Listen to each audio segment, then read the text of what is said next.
Hello, good morning, good afternoon. My name is Victor Mark-Onyegbu.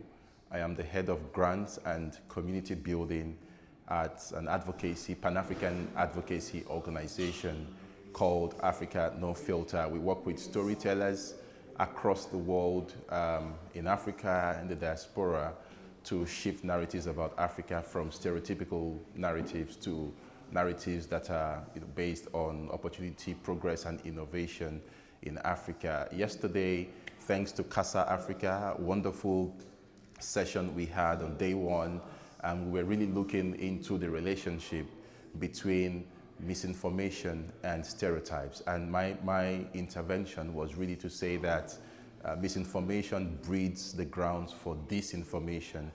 And we have seen misinformation and disinformation play out so strongly on the African continent. We have been, at the receiving end of disinformation. And sometimes we do not understand the full scale of the consequence of misinformation and disinformation in Africa. So my role yesterday was really to paint a very clear picture of the relationship between misinformation and stereotypes, and to really call on journalists, on all the stakeholders, from politicians to diplomats to policymakers, to really understand the role that they play in dismantling the stereotypes that has continued to limit opportunities, to limit investments on the African continent.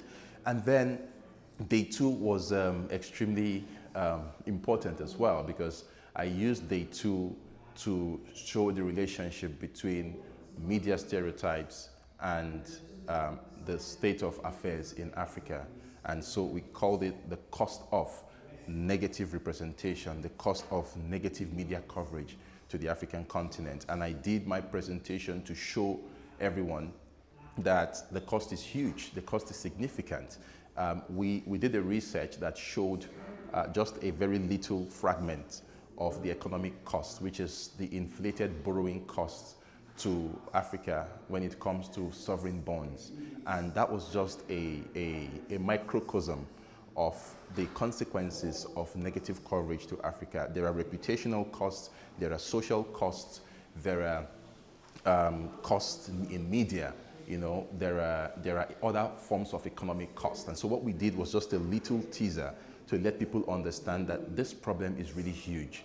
And research was really groundbreaking, because we continue to talk about the cost of stereotypes to the continent, but people tend not to understand because it sounds a bit abstract, right? And so what we did was to put numbers, put figures to the problem. And when you put numbers to a problem, it shows the world the magnitude of the problem. And we began to say the 4.2 billion cost to Africa when it comes to borrowing costs. What can it do for the continent? It can provide immunization, it can provide free education, it can provide infrastructure, it can provide health services, roads, schools, and so on and so forth. And so when you look at this cost and you look at it over the number of years Africa has been on the receiving end, then you begin to understand just how much value that the continent loses by focusing on a frame that doesn't really help the cause of the continent. So thank you so much to Casa Africa.